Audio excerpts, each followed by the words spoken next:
Assalamualaikum warahmatullahi ta'ala wabarakatuh. A'udzu billahi minasyaitonir rajim. Bismillahirrahmanirrahim. Alhamdulillahi rabbil alamin. Wa bihi nasta'inu 'ala umuri dunya waddin. Shalatu wassalamu 'ala habibina wa syafi'ina wa qurrati a'yunina wa maulana Muhammad wa 'ala alihi wa ashabihi ajma'in. Rabbana la ilma lana illa ma 'allamtana innaka antal alimul hakim. Rabbi shrah li sadri wa yassir li amri wahlul 'uqdatam min lisani yafqahu qawli. Amin. Alhamdulillah, malam hari ini kita kembali bisa melanjutkan kajian kita, kajian kitab Irsyadul Ibad. Kita berharap mudah-mudahan apa yang kita kaji bisa bermanfaat untuk kita semua, dan senantiasa apa yang kita niatkan pada malam hari ini untuk mengkaji kitab Irsyadul Ibad ini dinilai dan dicatat sebagai ibadah di hadapan Allah Subhanahu wa ta'ala, dan menjadi penyebab Allah meridhai segala perbuatan kita, segala amal-amal kita di dunia ini. Amin Allahumma amin. Pada malam hari ini kita akan melanjutkan kajian pada bab hasud atau bab iri dengki. Pada bab-bab selanjutnya kita sudah mengkaji berbagai sifat-sifat yang tercela atau yang disebut dengan penyakit hati, di mana penyakit hati ini adalah penyakit yang secara medis tidak terdeteksi, tapi bisa punya dampak yang bisa lebih hebat daripada penyakit yang bisa dideteksi oleh medis. Nah, itu penyakit hati tidak hanya bisa merusak orang yang berpenyakit, tapi bisa juga merusak kepada lingkungan, kepada masyarakat, kepada sekitarnya. Karena dampak dari penyakit hati ini bisa merusak diri dan juga bisa merusak tatanan kehidupan. Pada malam hari ini yang kita bahas, salah satu dari penyakit hati adalah tentang yang namanya hasud atau hasad. Di dalam bahasa Indonesia bisa kita maknai hasud atau hasad ini dengan istilah iri atau dengki. Dua kata ini bisa bermakna sama, bisa berbeda makna. Di antara perbedaan, kalau kita melihat dari sisi perbedaan antara hasud atau hasad atau dengki dengan yang kita sebut iri ini, bedanya adalah bahwa hasud atau hasad atau dengki ini dampaknya adalah kepada rasa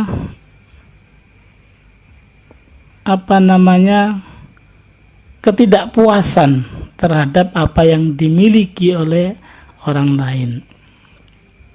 Ini diantara makna hasad. Iri juga sama, cuma dengki ini dia akan merasa puas kalau nikmat yang diterima oleh orang lain yang dia dengki tadi itu ini hilang. Nah, kalau sampai nikmat orang misalnya punya mobil, kalau orang ini dengki pada orang yang punya mobil, begitu orang yang punya mobil ini mobilnya hilang atau orangnya mati, wah itu baru puas. Itu namanya dengki. Nah, ini penyakit yang termasuk berat. Nah, untuk itu sebelum kita mengkaji, mari kita sama-sama menghadiahkan Fatihah kepada musannif hadhil kitab Syekh Zainul Abidin Azil Al-Madibari, dan sekaligus kepada guru-guru kita. Mudah-mudahan ilmu dan barokah para beliau guru-guru kita senantiasa sama Allah diniyah wa kulli niyatin salihah wa ila hadratin nabiyil mustafa rasulillah sallallahu alaihi wasallam wa ala man wasalakuna salihun. Al-Fatihah. A'udzu billahi minasy syaithanir rajim. Bismillahirrahmanirrahim. Alhamdulillahil alamin. Maliki yaumiddin. Iyyaka na'budu wa iyyaka nasta'in. Shiratal mustaqim. Shiratal ladzina an'amta 'alaihim ghairil maghdubi 'alaihim waladdallin. Bismillahirrahmanirrahim. Qala musannifur rahimahullah ta'ala wa nafa'ani wa bi'udum fid dharain amin. Babul hikdi wal hasad, bab tentang prasangka buruk dan juga dengki. Jadi ada juga ini masuk ada hubungannya antara prasangka buruk dan dengki. Karena biasanya dengki yang seperti kita dalam awal tadi kita sebutkan, yang sampai kepada puncak kedengkian itu adalah hilangnya nikmat dari orang yang kita dengki. Itu diawali dari prasangka buruk atau mula-mulanya dari yang kita sering kenal.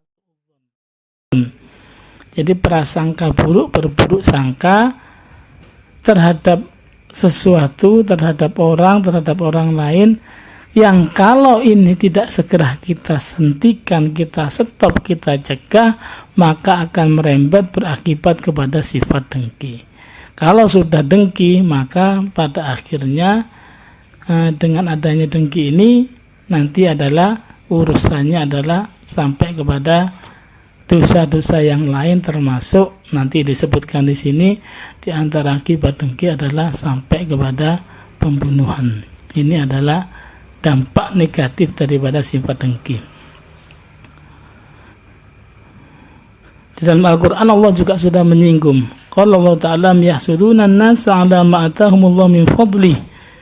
Jadi Allah sudah menyinggung, menyindir bahwasanya sebagian dari manusia akan diberikan nikmat yang tidak diberikan kepada sebagian yang lain. Ini Allah sudah mengkritik, menyinggung. Apakah mereka manusia itu akan merasakan iri dengki terhadap apa yang Allah berikan kepada sebagian yang lain yang dia tidak diberikan dengan bagian yang sama? Itu sudah dikritik. Artinya sifat ini oleh Allah kita diminta untuk mewaspadai bahwa akan muncul yang dengki ini, akan sangat mungkin akan punya potensi timbul dari hati siapa saja, manusia yang mana saja, kecuali yang dijaga oleh Allah Subhanahu wa Ta'ala.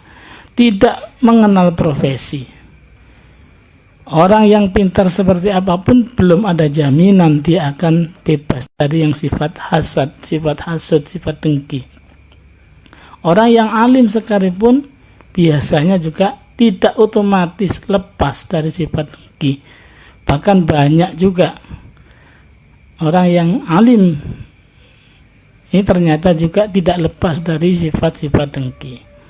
Jadi tidak ada jaminan, hanya orang-orang yang diselamatkan oleh Allah Subhanahu wa Ta'ala yang pada akhirnya bisa selamat daripada sifat dengki. Ini dimulai daripada buruk sangka atau prasangka yang buruk. Jadi Allah sudah memberikan peringatan kepada kita untuk waspada terhadap timbulnya atau bibit-bibit dari sifat hasad atau sifat dengki ini. Wa akhraja Ibnu Majah an Rasulullah sallallahu alaihi wasallam al-hasadu yaqul hasadi kama taqulun naru al-hatabah. Rasulullah sallallahu alaihi wasallam sebagaimana diriwayatkan dari Ibnu Majah pernah bersabda, dengki itu oleh Rasulullah diibaratkan dengki itu bisa memakan, melahap kebaikan-kebaikan yang sudah dikerjakan, kama ta'kulun naru al-hatabah, sebagaimana api melahap habis kayu bakar. Jadi sudah kering yang memang sudah siap untuk dibakar, ketemu api, ya akan habis, akan cepat jadi abu. Karena saking ganasnya api, ketemu makanannya, yakni kayu yang kering, kayu bakar. Nah, kebaikan-kebaikan yang sudah dikerjakan seseorang, ketika orang yang pernah mengerjakan kebaikan ini, ketika dia punya hasud, punya sifat dengki, maka sifat dengki itu akan menghabiskan sedikit demi sedikit, tapi cepat, sebagaimana reaksinya api tadi itu. Kita di Sangatta ini tidak jarang kita melihat kejadian kebakaran di lingkungan kita ini kan biasanya terjadi pada rumah-rumah yang terbuat dari kayu ulin yang sudah puluhan tahun, sudah sangat tua, dan juga kering, kadang-kadang kena api ditambah angin, selesai. Ada 6 pintu barakan, ada sekian rumah. Ketika satu rumah kebakar, merembetnya luar biasa. Pemadam biasanya tidak nutut. Jadi begitu dapat kabar rumah satu kebakar, telepon ada kebakaran, pemadam langsung menuju lokasi. Cepat.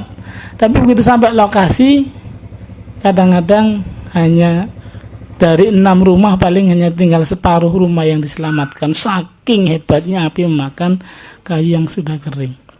Nah, demikian Rasulullah menggambarkan orang yang punya sifat hasad, sifat dengki ini akan menghabiskan amalan-amalan kebaikan yang sudah dikerjakan. Ini dampak negatif daripada hasad atau sifat dengki terhadap pelakunya, terhadap orang yang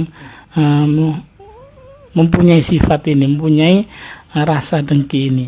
Jadi memang kita di-warning oleh Allah Subhanahu wa taala agar hati-hati dengan yang namanya dengki ini.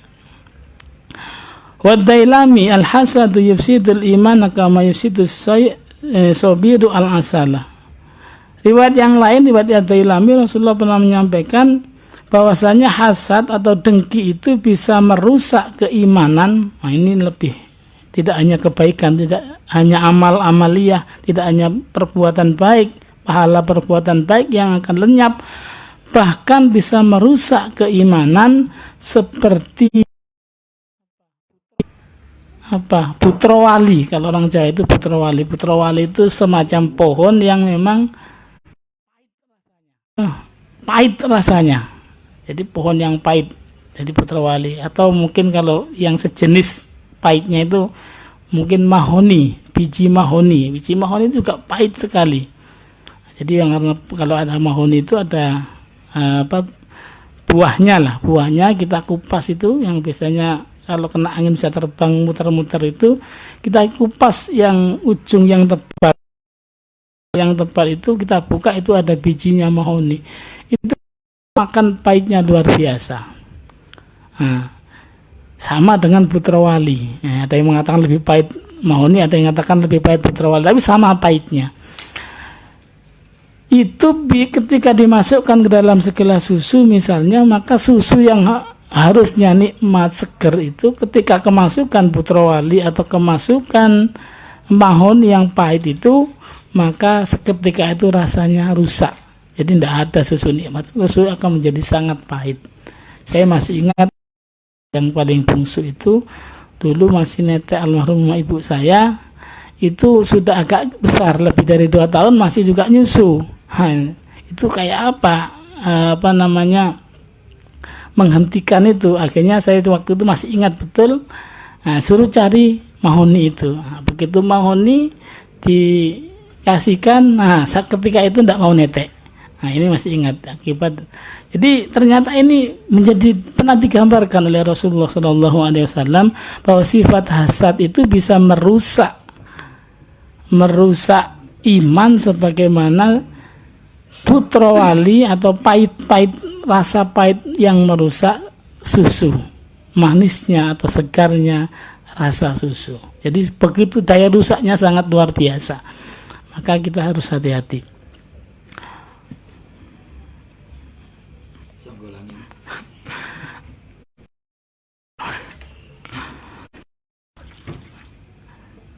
Wat-Tabrani dari Imam Tabrani, laisa minni dzu hasadin wala namimatin wala kahanatin wala ana minhu. Penadawu tidaklah masuk dalam golonganku, tidak termasuk golonganku orang yang memelihara sifat hasad, sifat dengki, wala namimah, dan juga sifat adu domba. Ini saudara akrab ini. Biasanya kalau orang punya sifat dengki, ya seringnya memang adu domba. Ini sifat yang sangat akrab. maka digandeng oleh Rasulullah SAW. Tidak termasuk ke dalam golonganku orang yang punya sifat hasad, sifat dengki, dan juga sifat adu domba. Adu domba itu biasanya terjadi apa? Kalau bahasa Jawa itu dodol omong. Nah, itu sering menjadi sumber atau sebab terjadinya adu domba. Jadi ada omongan dari sini dibawa ke sana, sampai sana dibawa ke sini. Kadang-kadang dikurang sedikit supaya lebih lebih heboh. Katanya Pak Sis, tumbak cucuan. Cara Jawa, saya tidak terlalu Jawa, saya agak Madura, terlalu ngerti. Tapi yang jelas orang yang adu-adu atau orang adu domba itu seringnya adalah dari omongan satu dibawa ke sana, jadi dodol omong. Jadi dari sana dibawa ke sana, seringnya ditambahi dan dikurang sedikit, karena kalau omong itu sangat mudah nambah, sangat mudah kurang. Akhirnya omongan yang kadang-kadang antara teks, antara kata-kata lafadznya dengan konteksnya terlepas. Ketika teks dengan konteksnya terlepas, asal mulanya ada omongan begitu, ceritanya bagaimana, urutnya bagaimana, kalau itu hadis misalnya, bagaimana sehingga timbul kata-kata itu, kata-kata yang sudah mungkin tidak enak didengar itu kemudian dibawa ke sana. Orang terima akan berbeda persepsinya, padahal tidak tahu kronologi awalnya, tidak tahu asbab-asbabnya. Maka omongan yang dibawa ini akan menimbulkan sebuah persepsi yang berbeda dari konteks aslinya. Ketika dibawa lagi kepada pendengar berikutnya, akan semakin melebar persepsinya dan akan menjadi alat untuk adu domba. Nah, orang yang punya kebiasaan seperti ini, ya, ini oleh Rasulullah kalau tidak tobat, tidak diakui umatnya, laisa minni, tidak termasuk golonganku, artinya tidak termasuk umatku. Orang yang memelihara sifat hasad, orang yang suka adu domba, wala kahana, dan orang tukang ramal. Nah, tukang ramal yang ngawur itu kadang-kadang, jadi ada tukang ramal atau tukang ahli nujum biasanya. Jadi ada beda antara ramalan, ada beda dengan isyarah, atau beda dengan orang soleh, orang-orang yang dekat dengan Allah itu biasanya mendapat firasah atau istilahnya firasat, mendapatkan sebuah gambaran, membuat sebuah tapi ini dari Allah Subhanahu wa Ta'ala, itu istilahnya dari firasah, istilah dalam teksnya itu namanya firasah. Bahkan Rasulullah pernah menyampaikan, hati-hatilah kalian dengan firasatul mukmin, firasatnya orang-orang mukmin. Jadi firasat. Tapi yang kahana ini biasanya dari dukun, kalau kita lihat itu dukun. Jadi asal nebak. Nebaknya berdasarkan mungkin hal yang tidak jelas. Tidak jelas itu. Kalau orang yang biasa nebak-nebak begini, maka itu masuk kategori laisa minni, kata Rasulullah SAW. Wala ana minhu, dan saya bukan bagian dari mereka. Mereka bukan bagian dari saya, bukan golonganku, dan saya bukan bagian dari mereka. Betul-betul Rasulullah memisahkan diri, tidak mau dengan orang-orang yang model begini, artinya nggak diakui. Na'udzubillah, mudah-mudahan kita jauh dari sifat-sifat ini. Kalau ada sedikit-sedikit ya mudah-mudahan, yang namanya manusiawi, kadang-kadang terlepas ngobrol-ngobrol, tidak sengaja ngobrolnya bisa menimbulkan salah persepsi. Nah, kalau sudah begini cepat-cepat istighfar. Kalau ada bersangkutan dengan sesaudara kita, ya cepat-cepat kita tunaikan hakul adaminya biar cepat selesai. Nanti berlanjut-lanjut, apalagi kalau dasarnya biasanya adalah dari sebuah prasangka, jadi sebuah persepsi, bukan dari sebuah fakta. Jadi persepsi itu kalau sudah dibangun sedemikian rupa, sedemikian rapi, itu persepsi bisa seolah-olah menjadi sebuah fakta. Nah, ini yang bahaya. Hari ini kita dihadapkan kepada sebuah situasi di mana media sosial itu sangat berperan, apalagi musim-musim yang kita tidak bisa kemana-mana akibat COVID-19 ini. Ini ya teman kita selain keluarga kita adalah ya media sosial. ternyata media sosial itu tidak lepas dari namanya haditsul ifki, berita bohong atau hoax itu. Nah itu kalau kadang-kadang hoax kemudian disiarkan terus, banyak yang menyebarkan berita, orang akan menganggap itu sebuah kebenaran, sebuah fakta. Ini yang terjadi beberapa tahun terakhir ini. Inilah yang sering terjadi di lingkungan kita. Jadi hal-hal yang sebenarnya tidak pernah terjadi dibuat seolah-olah terjadi, disebarkan sedemikian masif, akhirnya dianggap itu terjadi. Yang timbul caci maki karena dianggap ada sesuatu yang tidak beres, padahal sumber awalnya adalah dari hal yang tidak benar. Nah, kalau ini menjadi sebuah profesi yang dinikmati, maka kata Rasulullah, ya laisa minni wala ana minhu. Dia bukan golongan saya juga bukan dari bagian dari mereka. Wah, bahaya. Kalau kita sudah bersyahadat, syahadu an la ilaha illallah, syahadu anna muhammadar Rasulullah, ya kita berakhir. Ternyata pada akhirnya nanti di ujung pertanggungjawaban amal kita nanti di akhirat, kita nggak diakui kan, sumpah. Nah, kita ngaku jadi umat Rasulullah tapi nggak diakui. Terus kemana? Kalau orang akhir zaman ya mau nggak mau nabinya ya Nabi Muhammad. Kalau mau nabi siapa ya tidak bisa. Nabi sudah mentasbihkan dirinya, sudah dijelaskan bahwa ana khotamun nabiyyin itu. Jadi ada ayat apa? Maka Muhammad bahadin nabiyin. Jadi nabi itu bukan seorang bapaknya ACP saja, bukan aba ahadin, tapi walakin Rasulullah khatamin nabi. Beliau itu adalah Rasulullah dan sekaligus penutup para nabi. Nah, itu sudah dijelaskan. Di akhir zaman ya nabinya harusnya Nabi Muhammad SAW. Nah, kalau nanti kita nggak diakui laisa minni wala ana minhu, ya ruwet urusannya, ruwet. Wal hakim wa dailam inna iblis yaqulu abghu min bani adam al baghya wal hasada fa inna ma idlan indallahi syirk. Kata iblis, sesungguhnya iblis itu pernah berseru kepada anggotanya. Jadi iblis itu pimpinannya poros setan. Jadi iblis itu dulu yang menjerumuskan Nabi Adam di surga, kemudian dibujuk atas rayuan iblis, pada akhirnya Nabi Adam oleh Allah diturunkan ke bumi. Ini iblis ini pimpinannya para setan. Nah, setan itu komando kepada anak buahnya. Abghu min bani adam al-baghi wal hasad. Isilah hati-hati orang Bani Adam manusia itu dengan sifat dengki dan juga lalai. Nah, jadi sifat dengki, sifat lalai, sifat melampaui batas, termasuk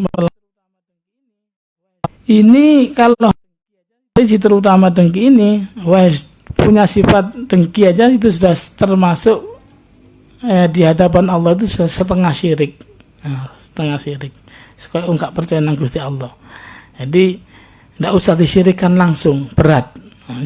Diajak syirik itu berat, tapi kalau diajak sedikit-sedikit memper ke syirik, syirik itu dosa yang tidak diampuni, hanya syirik.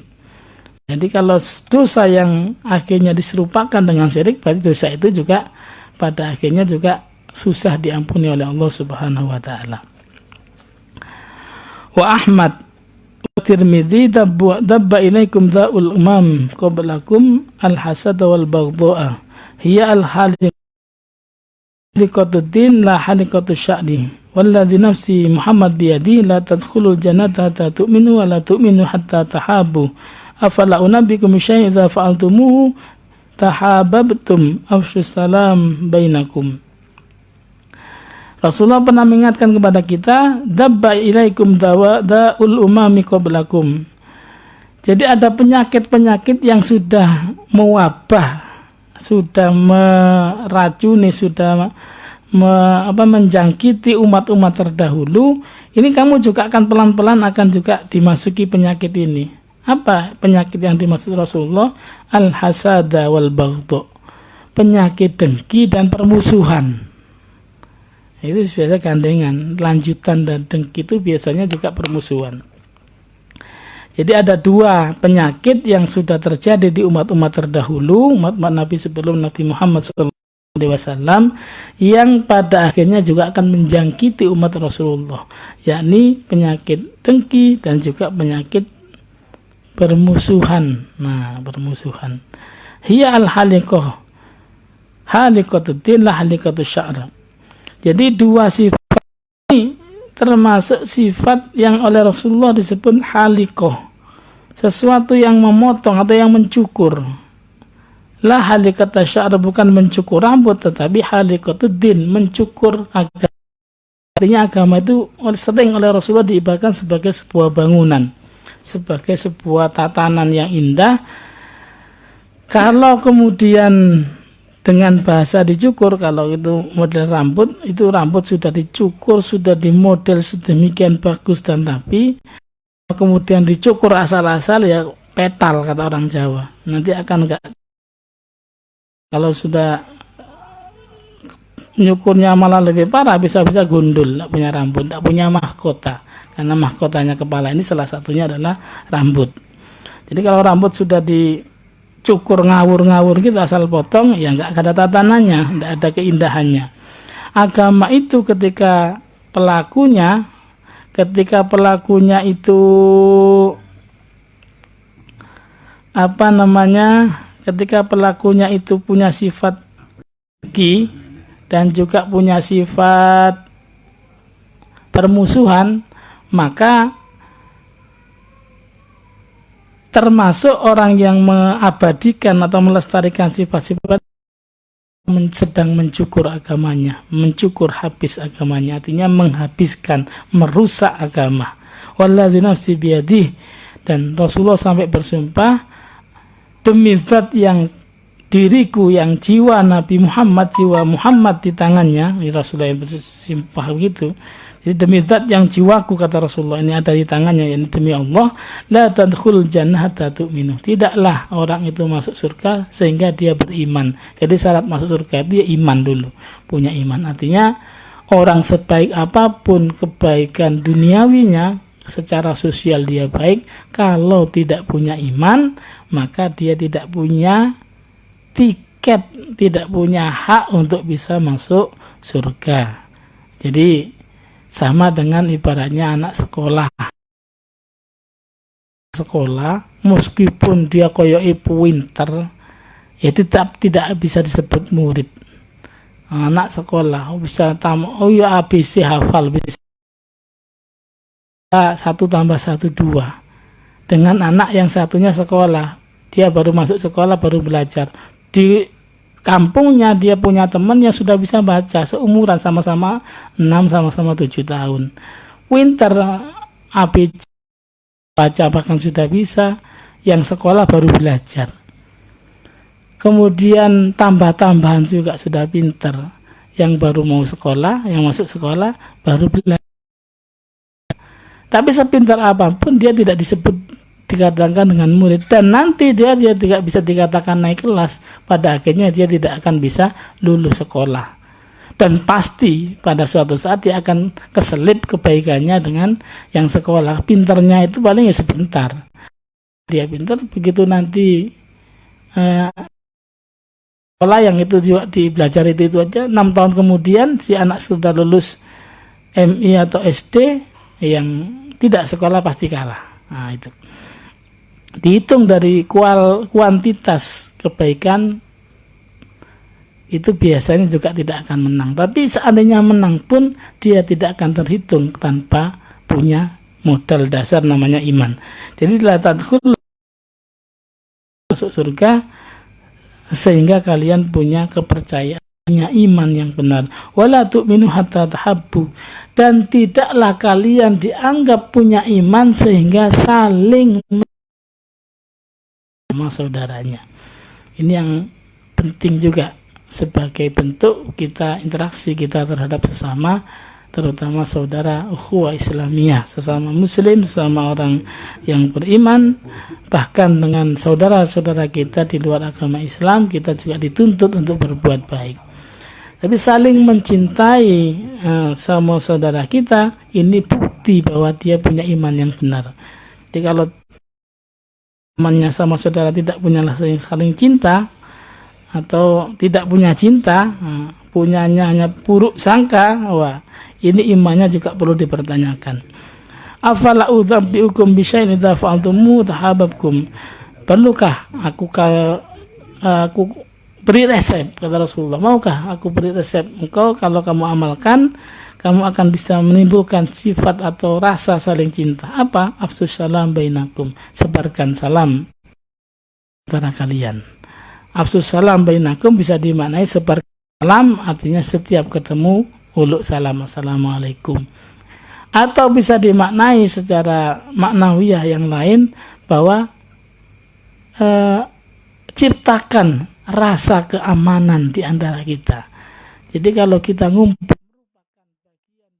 merasa aman, merasa senang, berarti kita sudah merupakan bagian dari orang-orang yang punya jiwa damai. Jadi kalau sudah datang sumpah, wah ini situ tidak punya jiwa penyelamat. Setiap kok ketemu si A ini kok mesti bawa sumpah. Nah, itu tandanya orang itu tidak bawa jiwa selamat. Jadi tidak menyebarkan salam.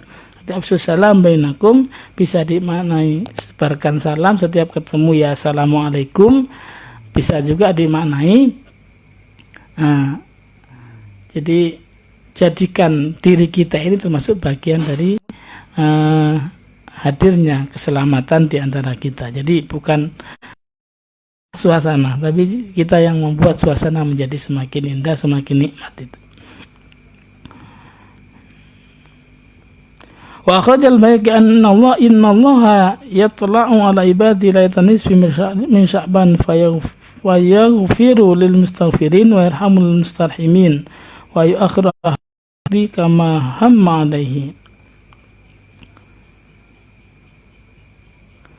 Allah dari Rasulullah dalam sebuah hadis mengatakan, innallaha yatla'u ala ibadi, sesungguhnya Allah itu melihat di malam nisfu Sya'ban, malam ke-15 daripada bulan Sya'ban yang sudah lewat 2 minggu yang lalu, yang kita nisfu Sya'ban. Fayaghfir lil mustaghfir, maka Allah mengampuni orang-orang yang minta ampun pada malam hari itu. Jadi orang yang pada malam nisfu Sya'ban mohon ampun kepada Allah, Allah akan memberikan ampunan, dan Allah akan menyayangi, akan mengasihi orang belas kasih Allah. Jadi akan dikasihi orang yang memang betul-betul mohon atau minta dikasihi oleh Allah Subhanahu wa Ta'ala. Maka kita malam nisfu Sya'ban biasanya ada ritual, ada kegiatan-kegiatan, ada tradisi-tradisi yang diajarkan para ulama, karena melihat sekian banyak riwayat, sekian banyak hadis yang menunjukkan keistimewaan daripada malam nisfu Sya'ban, sehingga sayang kalau dilewatkan. Akhirnya kita secara tahun ini karena ada COVID ini, tahun-tahun yang lalu kita selalu hidupkan malam nisfu Sya'ban dengan kegiatan berjamaah di masjid, di antaranya baca Yasin 3 kali. Ini adalah harapan kita ketika di malam nisfu Sya'ban kita dengan beramal, kemudian dengan beribadah, kemudian kita minta ampun kepada Allah, minta umur panjang, minta diberikan keberkahan ilmu, keberkahan dunia, diberikan keimanan yang kuat. Ini permohonan Subhanahu wa Ta'ala, sebagaimana informasi yang disampaikan oleh Rasulullah SAW. Tetapi ada pengecualian, wa yu'akhiru ahlal haqqi kama hum alaihim. Tetapi Allah menunda ampunan, menunda memberikan kasih sayang kepada orang-orang yang selalu hatinya ini gampang buruk sangka, gampang grundel. Jadi hatinya tidak ikhlas, hatinya sering punya persepsi buruk terhadap orang lain. Sesuatu yang dilihat adalah sisi negatif. Padahal itu punya sisi negatif. Dalam manusia kan tidak semuanya negatif, ada sisi positif. Padahal agama kita, orang-orang guru-guru kita, para ulama-ulama kita selalu mengajarkan kepada kita untuk melihat kepada saudara kita sisi positif. Tapi ini adalah justru yang negatif yang sering kita korek, sering kita munculkan itu. Orang yang biasa begini, maka ketika orang-orang lain diampuni, ketika orang disayangi, dirahmati oleh Allah, maka dia, jangan dulu, tunggu sebelum dia bertobat, maka kasih sayang dan ampunan oleh Allah sementara dibanding oleh Allah Subhanahu wa taala di malam nisfu Sa'ban itu. Ya mudah-mudahan Ramadan sudah bisa tobat, nanti ikut ampunan bulan Ramadan 10 hari kedua ya mulai salah, kalau nggak mulai malam kemarin. Jadi sudah mulai malam maghfirah, satu maghfirah. Tu'radu amalu bani Adam Allah kulla yaumil itsani wa khamis wa yarhamullahu al-mustarhamin wa yaghfiru lil mustaghfirin thumma badzara ahlul haqqi bihaqdihim. Amal-amal manusia itu akan ditampakkan, akan dipamerkan, akan diperlihatkan kepada Allah, akan ditunjukkan, diaturkan kepada Allah Subhanahu wa taala setiap hari Senin dan juga hari Kamis. Jadi maka Rasulullah, salah satu amaliyah Rasulullah adalah puasa Senin Kamis. Adalah hari di mana catatan amalan manusia ini akan diaturkan kepada Allah Subhanahu wa taala, ditunjukkan kepada Allah Subhanahu. Kemudian farhamullahu lil mustarhamin. Jadi Allah akan menyayangi orang-orang yang memang kepada Allah, dan Allah akan mengampuni orang-orang yang beristighfar kepada Allah Subhanahu wa taala. Kemudian Allah itu menunjukkan orang-orang yang memang punya punya prasangka buruk, punya persepsi buruk. Jadi orang yang memang tidak terbiasa berpikir positif. Ini ketika orang lain diampuni, ketika orang lain dirahmati oleh Allah, dia akan tertinggal. Karena memang pikiran negatifnya itu. Ana inda dhonni abdi. Saya, kata Allah dalam sebuah hadits qudsi, adalah sesuai dengan yang dipersepsikan oleh hambaku, disangkakan oleh hambaku. Kalau hamba menyangkaku baik, ya aku jadi baik.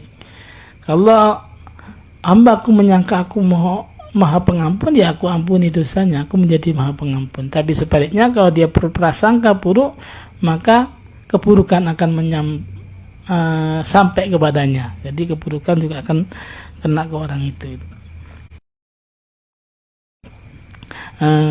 Buruk sangka tuh.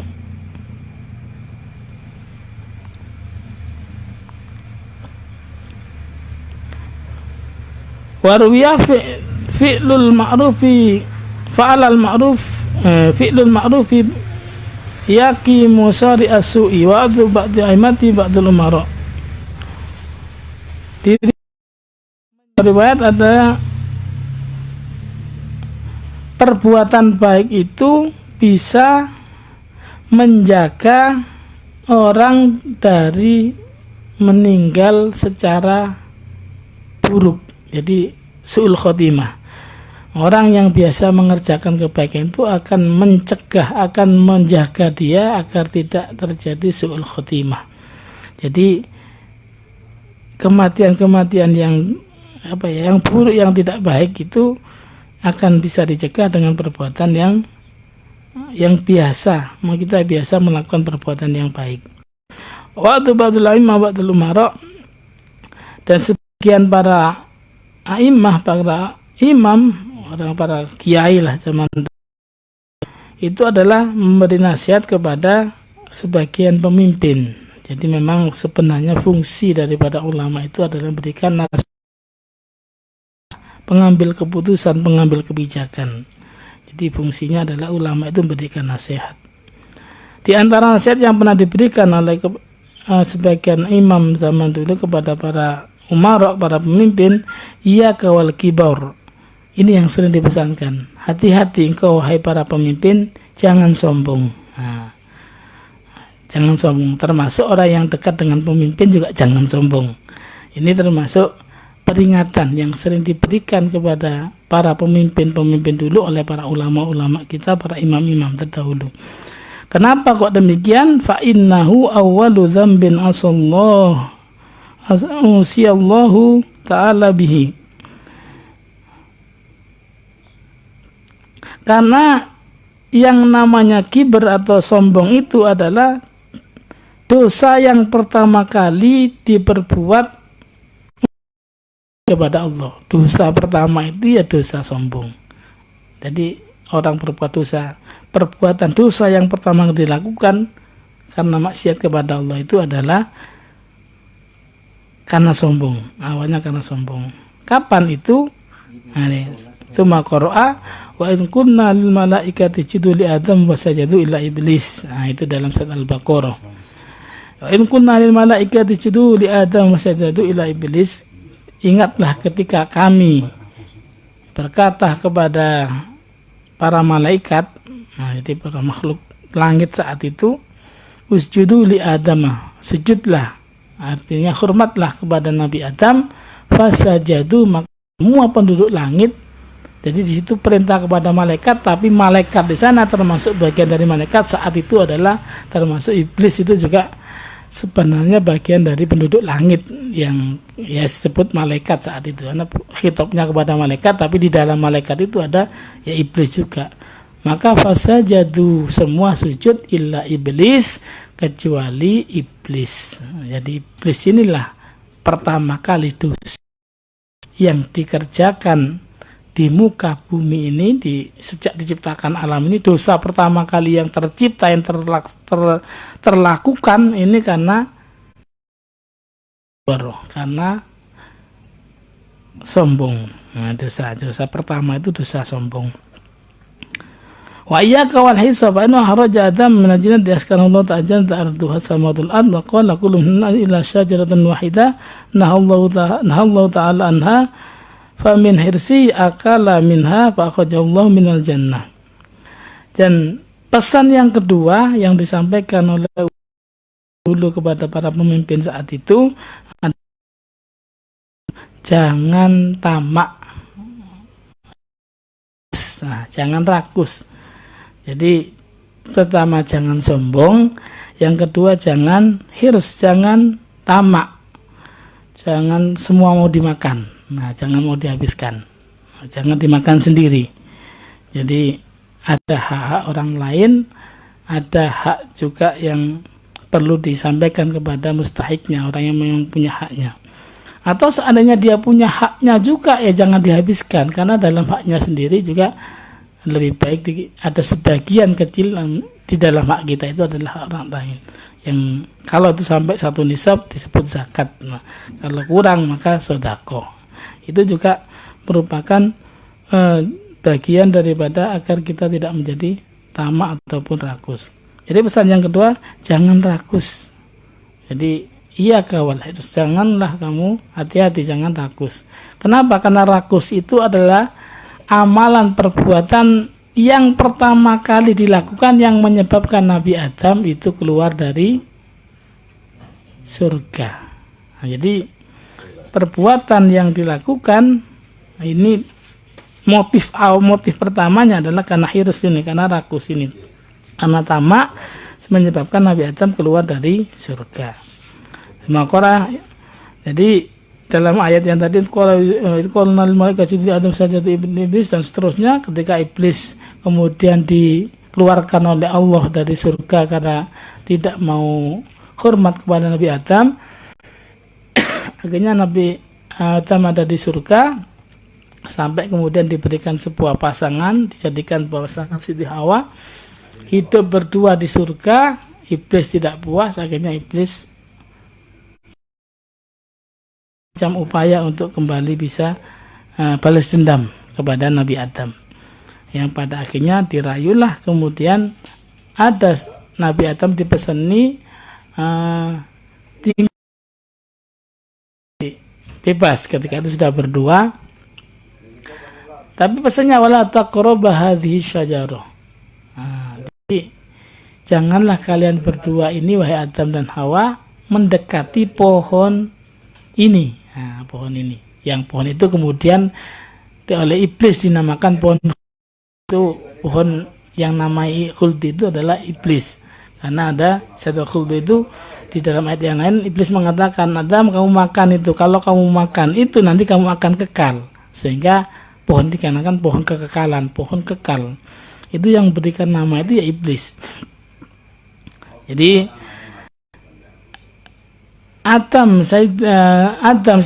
Nabi Adam saat itu awalnya masih selamat, tapi begitu dari pihak istri yang tergoda dengan rayuan iblis, akhirnya mau nggak mau rasa hasrat ingin untuk merasakan nikmatnya buah larangan itu akhirnya tidak bisa dibendung. Nah, karena rasa yang berlebihan, rasa keinginan dorong yang kemudian menjadi sifat tamak, sifat rakus ini, dalam tanda kutip itu, jadi akhirnya yang mendorong kemudian Nabi Adam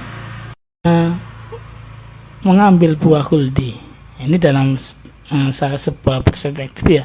Perspektif lain mungkin akan berbeda memandang kejadian bagaimana kemudian Nabi Adam dan Siti Hawa ini mengambil buah khuldi. Dalam kitab Sawi disebutkan memang sengaja itu skenario Allah, karena Allah ketika menciptakan Nabi Adam memang Allah mengumumkan kepada mereka bahwa akan aku ciptakan khalifah fil ard. Jadi seorang khalifah, tapi nyatanya hidupnya di surga. Jadi kejadian ini dalam sebuah hikmahnya adalah sebenarnya skenario Allah supaya Allah dahulu menciptakan khalifah fil ard ini bisa betul-betul prosesnya adalah melalui proses yang demikian. Ini hikmah. Tapi dalam perspektif tertentu, perspektif yang ini disebutkan adalah bahwa buah khuldi yang kemudian dimakan oleh Siti Hawa dan Nabi Adam ini menyebabkan beliau berdua akhirnya diturunkan dari surga. Karena ada rasa hasrat yang tidak bisa dibendung. Yang hasrat itu kemudian menjadi sifat jelek. Hasrat yang tidak bisa dibendung namanya tamak. Dan ini yang dipesankan para ulama dulu kepada pemimpin. Pertama, jangan sombong. Yang kedua, jangan tamak. Itu. Dua sifat ini yang dipesankan agar dijauhi supaya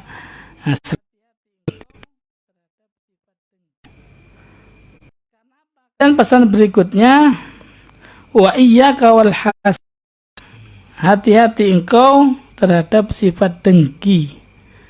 Karena apa? Karena dengki itulah yang membawa, yang menjadi bab yang menjadikan salah satu anaknya Nabi Adam menjadi pembunuh saudaranya. Jadi kita ingat sejarah ada dua pasang. Jadi Nabi Adam punya anak itu selalu berpasang-pasangan. Sekali lahir kembar itu kembar dampit, kembar laki perempuan. Jadi ada Qabil, ada kembarannya, ada Qabil, ada juga kembarannya. Qabil ini punya yang ganteng. Qabil ini ganteng, kembarannya cantik. Habil ini tidak terlalu ganteng, kembarannya juga tidak terlalu cantik. Tapi karena manusianya itu saja, syariat itu kemudian menentukan nikahnya harus disilang, tidak boleh saudara yang kembar tadi itu nikah, harus disilang. Tapi awal-awalnya adalah diuji dulu oleh Allah Subhanahu wa taala untuk berkurban. Maka kurbannya Habil yang memang orangnya soleh, kemudian ikhlas, ini diterima oleh Allah Subhanahu wa taala. Sementara kurbannya Qabil tidak diterima oleh Allah Subhanahu wa taala. Maka kemudian karena rasa dengki ini jengkel, akhirnya punya rasa iri dan kemudian meningkat menjadi dengki. Akhirnya dengki ini kemudian dipelihara sampai terjadi pembunuhan. Pertama kali terjadi pembunuhan ya antara Qabil dan Habil. Habil akhirnya dihabisi oleh Qabil gara-gara faktor dengki. Jadi dengki ini dampaknya bisa sampai terjadi pembunuhan. Jadi faktornya dua, karena faktor wanita, yang dua karena faktor dengki. Jadi dua itu. Ini sifat-sifat yang oleh Allah Subhanahu wa taala melalui Rasulullah SAW kemudian dipesankan kepada kita untuk dihindari. Ada buruk sangka. Yang buruk sangka maka akan menghilangkan pandangan positif kita kepada seseorang. Ketika pandangan positif kita seorang ini hilang atau ada tapi sangat minim, maka nanti timbulnya adalah sifat-sifat buruk, termasuk sifat iri. Ketika melihat kebaikan orang lain kita ikut greges. Nah, boleh kita iri dalam batas tertentu, tapi adalah iri dalam batas yang sangat wajar, bukan sampai meningkat kepada dengki. Ini bedanya iri dengan dengki, tadi di awal kita sebutkan. Kalau orang iri, ada orang punya ilmu, orang alim, wah dia alim, wah saya harus bisa kayak dia, ada belajar, ngejar supaya sama alimnya. Nah, tapi tidak punya keinginan ada orang alim itu kemudian hilang ilmunya, tapi paling tidak kesaingan. Nah itu nggak apa-apa. Ada orang kaya sekali, sodako, akhirnya dari ahli sodako, saya ingin kayak seperti dia, biasa saya bisa sodako. Pokoknya tak saingi kayanya, berusaha keras supaya dia menyaingi kekayaannya atau bisa melampauinya, pokoknya lebih besar dan terwujud. Nah, itu berarti iri yang baik, masih dalam iri yang dianjurkan. Tetapi kalau sudah namanya hasad menjadi dengki, maka itu sangat dilarang oleh Allah Subhanahu wa taala. Orang punya ilmu, kita kalah saing, dia alim enggak. Punya dengki ya, aku ujung-ujungnya pokoknya kalau dia buka pengajian ya apa pengajiannya tutup gitu kan. Jadi ada kelompok dia punya pengajian sudah berjalan gini, ada kelompok baru bikin pengajian, ternyata gregesi, wah ini ada pagar makan tanaman. Yo, tidak usah begitu, fastabiqul khairat, biasa saja, karena semua punya fungsi yang sama, punya fungsi dakwah. Jadi jangan kemudian disikapi terlalu berlebihan, perspektif yang negatif, karena perspektif yang negatif akan bisa melahirkan sifat-sifat sampai kepada sifat dengki, dan ini sangat berbahaya. Ya mari kita kalau itu sama-sama fastabiqul khairat itu. Jadi kalau orang punya kebaikan kok kita adu kalah saing, ya saingi dengan kebaikan, dan itu boleh, fastabiqul khairat boleh. Tapi yang tidak boleh itu adalah kalau kita berharap bahwa kebaikan orang itu akan musnah dari dia, wah baru kita puas. Pokoknya jamae wong entek, kene, nah itu baru puas. Tapi itu yang tidak baik. Jadi kalau misalnya kita, sana jamaah rame, kita juga pingin rame, sama kita rame, sama rame, nah senang. Berarti Islam semakin semarak, syiarnya semakin kuat. Nah ini tidak apa-apa, bagus. Tapi kalau belum puas, kalau jamaahnya masih rame ya, berarti ada sifat dengki itu yang tidak baik itu.